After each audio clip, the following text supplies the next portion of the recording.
আমাদের আবার দেখা হবে রাস্তার মোড়ে, চায়ের দোকানে।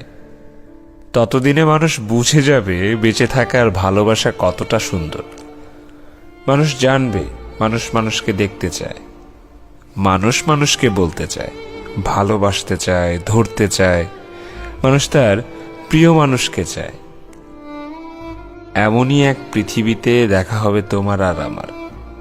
বিষাদগ্রস্ত নেক্রোপলিস কোনো শহরে নয়, সুন্দর কবিতাময় এক শহরে, যে শহরের অলিতে গলিতে মাস্কের বদলে গোলাপ বিক্রি হবে, যে শহরে এক টুকরো আতঙ্কগ্রস্ত মুখোশের আড়ালে মানুষের হাসি আটকা পড়ে থাকবে না। আমাদের দেখা হবে এমন এক সময়ে যখন আর কাউকে বিচ্ছিন্ন দ্বীপের মতো একা থাকতে হবে না, যখন আর মানুষের কাছে আসতে